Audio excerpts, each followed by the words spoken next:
Sort of, what are the feelings to see something like what the Spoelstras are going through, to see Erik with his children here before the game, and how emotional was the night for the players? Yeah, I mean, it's devastating what happened. Coming home from a late flight and seeing that. My obviously my prayers are with them, and I hope everything gets better. And all the team, we're all here, supporting him with whatever he needs. But this, it was a special game. Go out there and get this win for him. Under the circumstances, obviously he didn't have to be here, but he loves the team, and he wanted to be out here, and we wanted to go out there and get that win for him, and we did. Can you kind of talk about, obviously, that first quarter, scoring 53 points, that's a franchise record, but then maybe going into that second quarter, 19 points, I think Pelle was saying, like, maybe guys were getting a little lazy out there, especially himself, because obviously after that first quarter. Can you kind of talk about the swings there? Yeah, we had a, big first quarter. We were moving the ball, everything was going well, and, sometimes what tends to happen when you're up big, you take your foot off the gas. And sometimes the other team, they see the ball going in the hoop a couple of times, their confidence, it grows, and everyone's good in this league. So you give someone confidence, it can go a long way.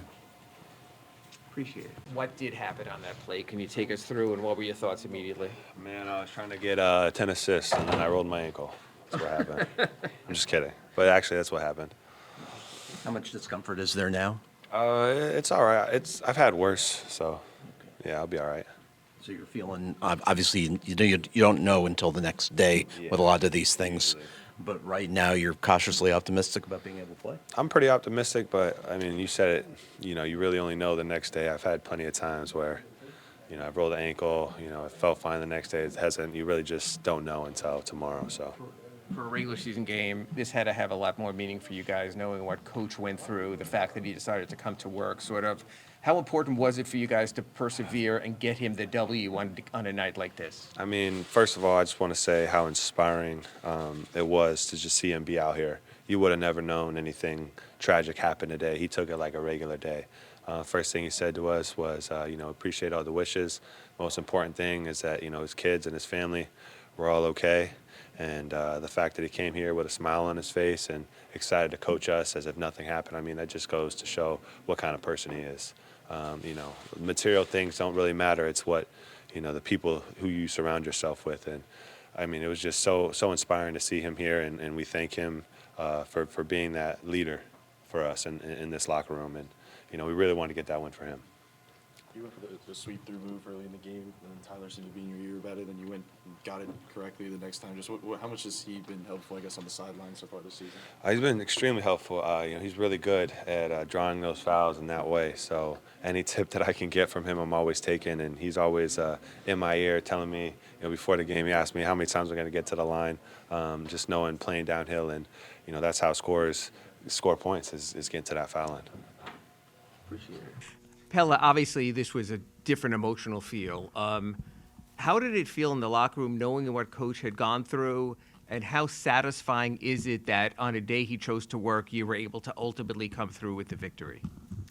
Yeah, I mean, first and foremost, I mean, we're just glad to that Spo is still able to come spend time with us, and that everyone is healthy and no one got hurt. So that's great. And I mean, it was definitely wanted to get a win for our coach today, so it was good to be able to perform when we wanted to do that.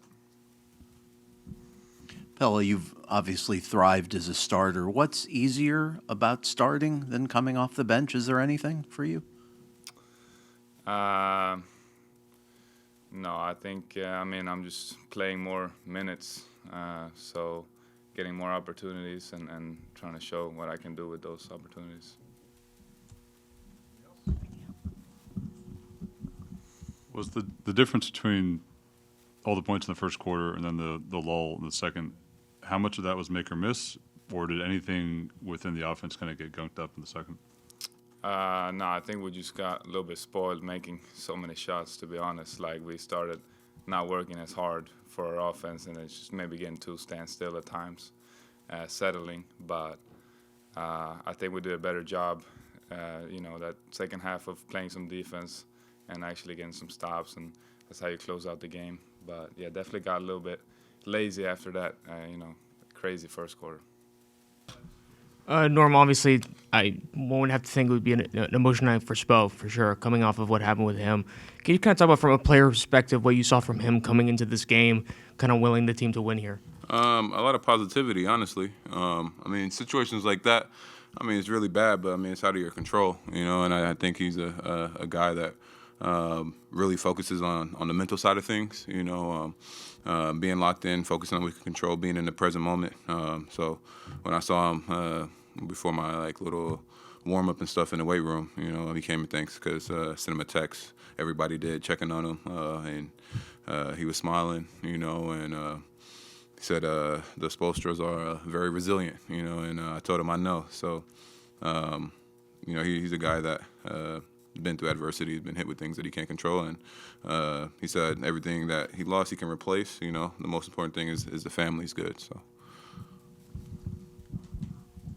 One, had you ever been a part of a scoring quarter like that? And then Pelle was just in here saying when you guys did hit that lull in the second quarter, it's because, in his words, you guys got a little lazy in terms of running your offense. Is that?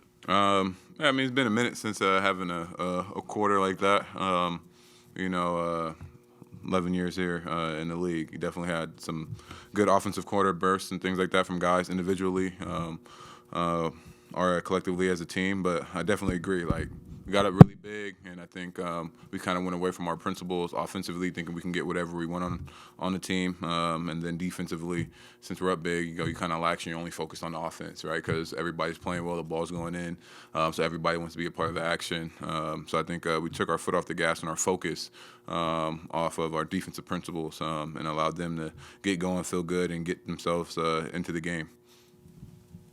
You've come out the gate hot in a lot of these games early in the first quarter with your scoring. Is that by design, or is it kind of just you finding your flow early in games consistently? Just finding my flow consistently, and obviously just taking what the defense gives.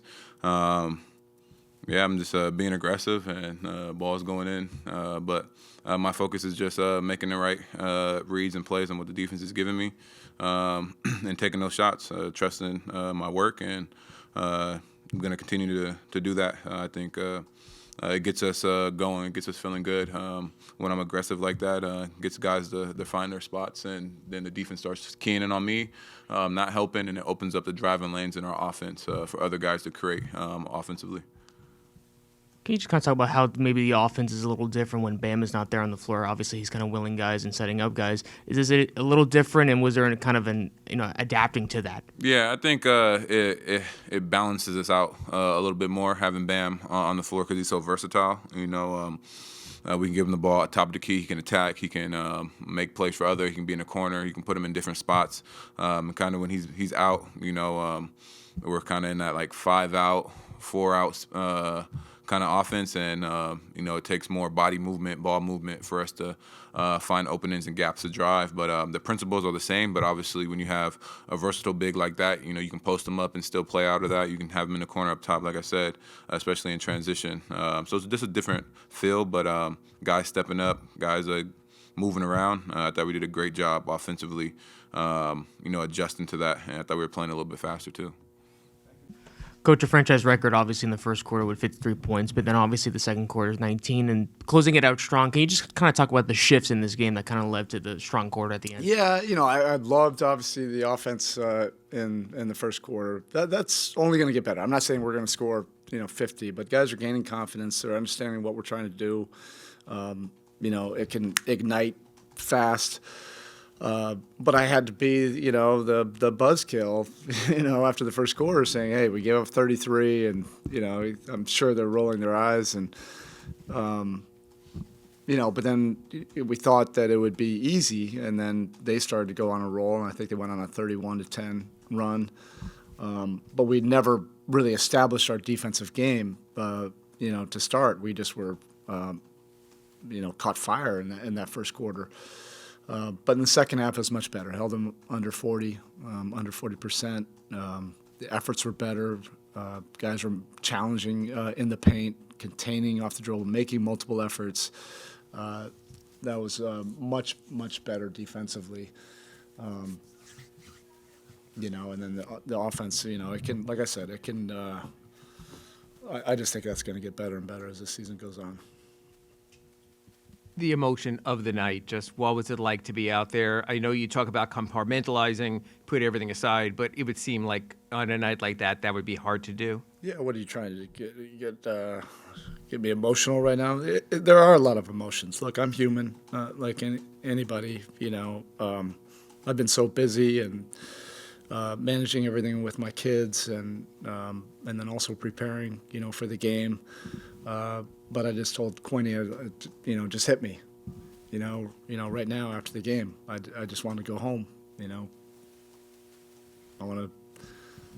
My kids, we're obviously we're taken care of. I will see them, tonight, but in a perfect world, I'd rather go home. I know you'd always rather have Bam, but in the past where you've used him as a hub, picks, handoffs, and everything, at least with the way the offense is set up now for a game like this, is it a little easier to maintain the same process without him for a short stretch? Oh, I see what you're saying. Yeah, probably.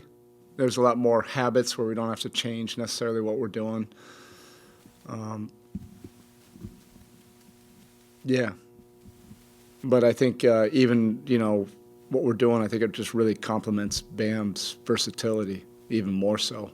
I think, the stuff that he can do, off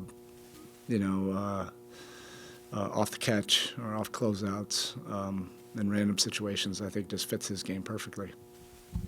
Jaime at the end, it seems like it's always something. We were told it's an ankle sprain. Yeah. How disappointing, and just to sort of add on to that, with this silly tiebreaker stuff in the Cup, did that factor into keeping players out a little longer? Oh, for sure. Really? Yeah. Okay. Yeah. It's much like FIBA. I think it's good. I hate this whole thing, in the NBA now where you're not allowed to shoot on the last. It used to be one possession, then it's turned into two possessions. Sometimes it's turned into three possessions now. It's just kind of silly. I think the FIBA, stuff, I think it works. You play all the way to the end. I think, this works. This was unfortunate, but let's see how he feels tomorrow. He's sprained it so many times. Sometimes he's been able to bounce back. We'll just see. Coach, there were stretches tonight where they had Diabate as a primary defender on Jaquez. What does it say about kind of the season he's had and the way that he was able to respond to it, having another big game tonight? Yeah, this was different than what teams were doing last year. Teams were putting the 5 on him, just to try to muck up our game. And then he wasn't a screener, and you'd have to think about things differently.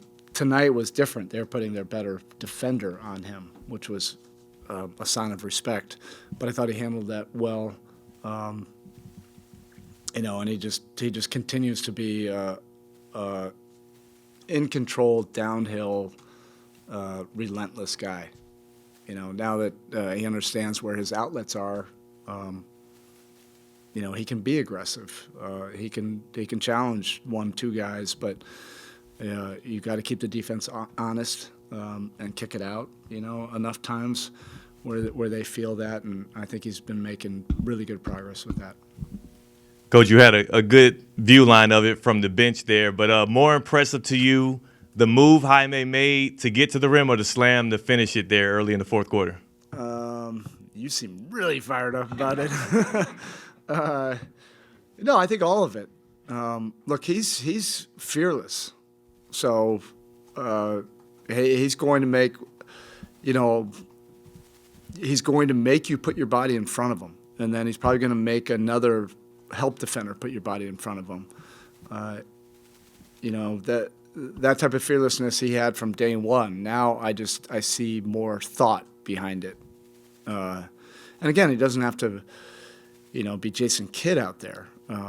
He's filling a role for us, and we need that downhill relentlessness. But you got to keep the defense honest, at least a handful of times, which he's doing. He's making progress with that.